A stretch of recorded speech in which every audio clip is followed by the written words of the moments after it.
Welcome back to Potions and Processing with me, your host, Raven White.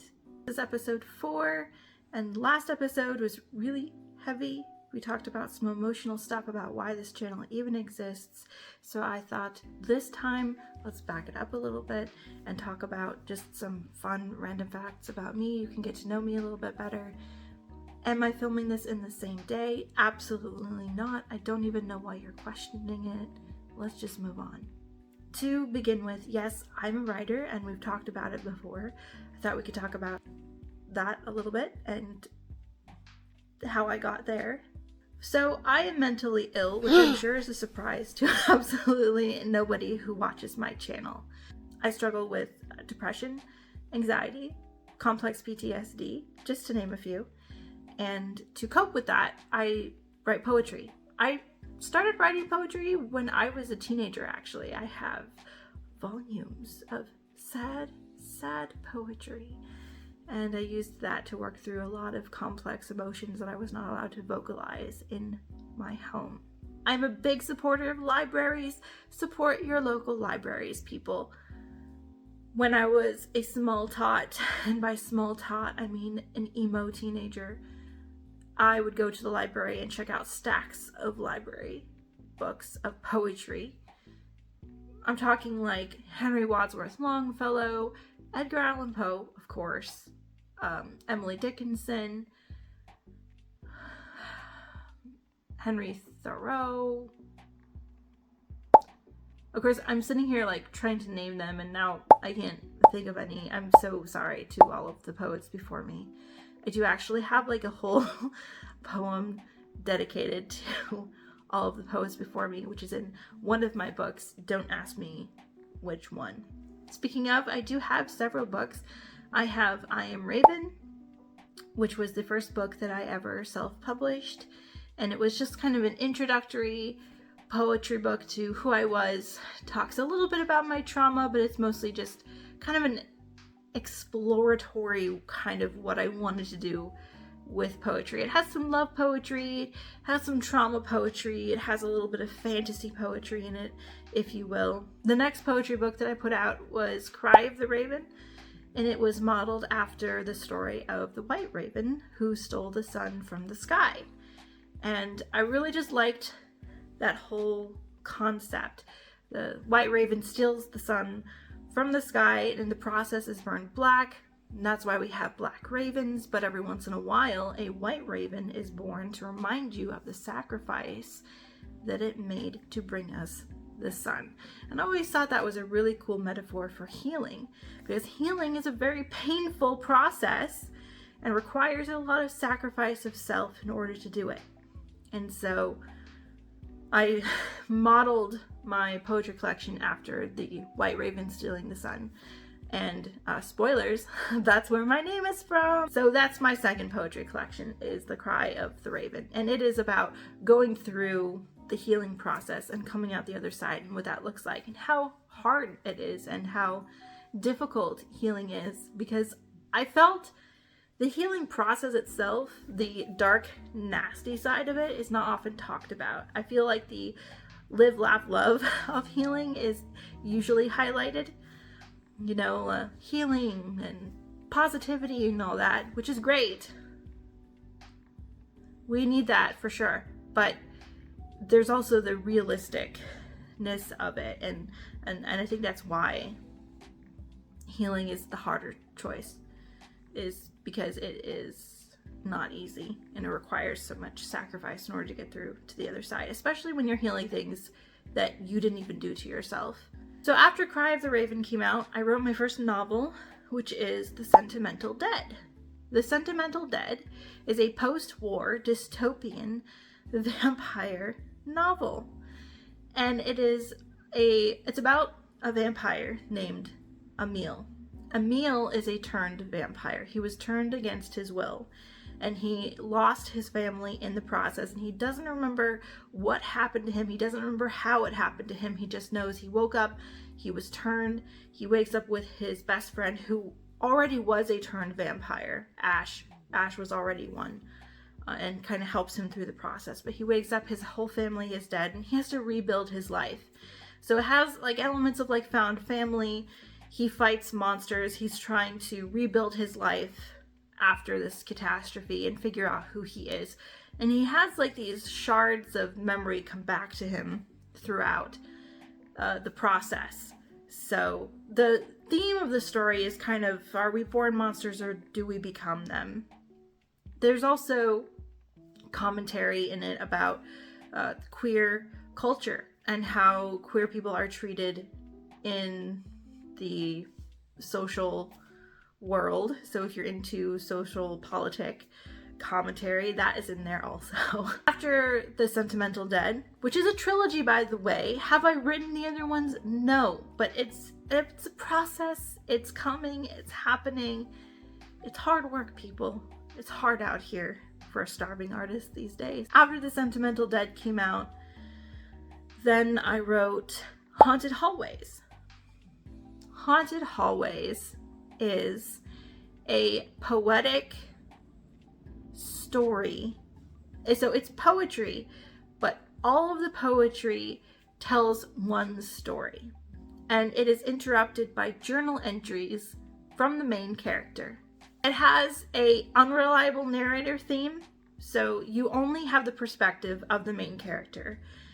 And she is this young woman who's been married off by her family for money, naturally. And she finds herself married to this man that she doesn't really know, and they live in his family castle. She has very unrealistic ideas of love and marriage, but she's determined to make it work. She really wants to be loved. She wants to have, a good marriage with her husband. And she tries. She genuinely tries to make it work, but he doesn't really seem interested. And he kind of just leaves her to her own devices. And as she is wandering the halls of this castle, she begins to see and hear things. There's themes of deception, of adultery, of betrayal, and her kind of going mad with obsession and feeling just misplaced. It's a commentary on the femme experience of being trapped in relationships and not being able to leave, which happens all of the time in our society, especially in marriages. I experienced, something similar, not to the same extent as women in bad marriages, but in my first relationship, I was in an abusive relationship with a guy. He was very bad news and he treated me very badly, but I felt like I couldn't leave for a variety of reasons, and some of them were very stupid. We'll talk about that another time. I've met women in circumstances that they just, because of society, because of family, they just are in these bad relationships through no fault of their own, and they can't leave, and it's just very sad and unfair and wrong. So I wanted to write about it because it's just incredibly common.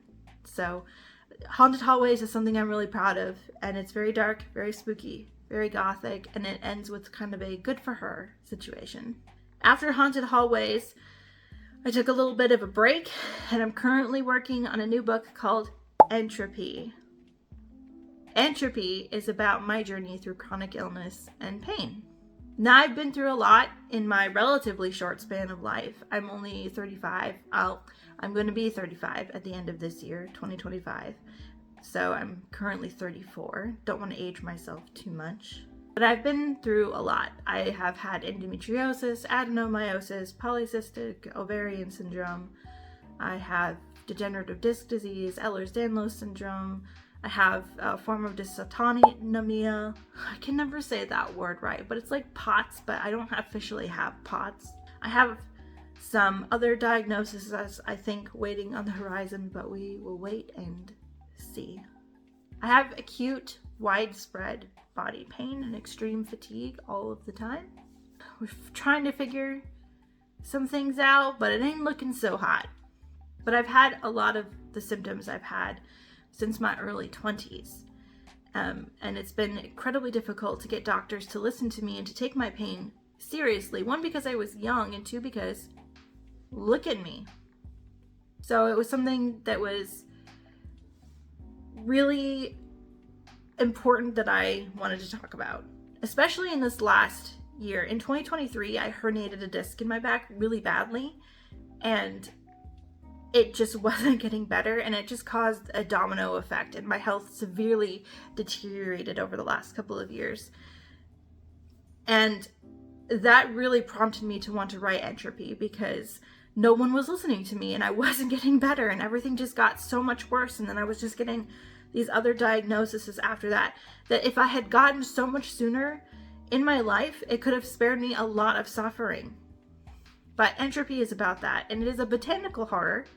So I weave a lot of like nature into my poetry. There's like mycelium and like poison ivy, and imagine poison ivy inside your body, wrapped around your joints, growing out of your cuticles. Super cool, right? I knew you would understand. There's also custom illustrations inside by an incredibly talented artist, and I'm so excited because they're beautiful, beautiful imagery. So I talk about my journey through infertility, through miscarriage, through having my rainbow baby, how difficult it was, how painful that was, all of the things that came after that, to my current journey now with all of the pain and suffering that I have now. So all of that is going into Entropy, and that comes out later this year. So writing has been a very therapeutic way for me to deal with my pain and trauma, and it has given me access to a world that I did not even know existed. I've made so many friends, acquaintances, and colleagues through this, and met incredible people that changed my life and changed the trajectory of my life in ways I could not have ever imagined, for ways I will always be eternally grateful.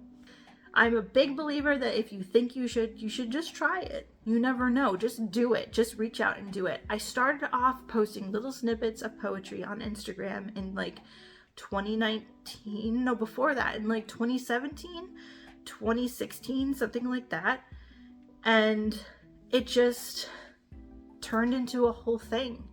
I started out self-publishing, and then I started my own company, and now I have my own publishing company. I represent, it's like 28 authors now, I think, from all over the world. We have published 50 plus publications.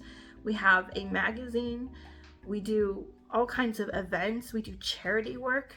We do all kinds of really cool things. For someone who did not expect to live past the age of 19, I've done some amazing things with my life, and it would never have happened if I hadn't just been like, you know what, I'm just going to screenshot this sad little poem and put it up on Instagram.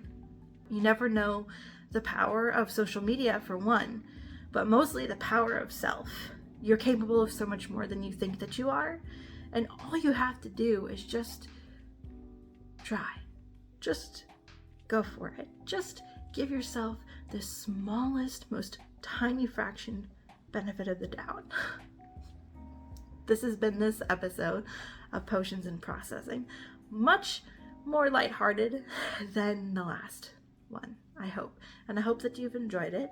And if you are interested in any of my works, you can find me on Instagram at raven_white, or you can follow my publishing company at Curious Corbett Publishing on Instagram or on our website. And all of my books are on there, or wherever books are sold. And if I'm feeling fruity, I'll include the links in the bio if I think about it when I'm actually editing and putting this up on the YouTube later. But as always, we may be different species, but we're all part of the same family. So please, be kind to yourself, be kind to others, and I'll see you in the next video.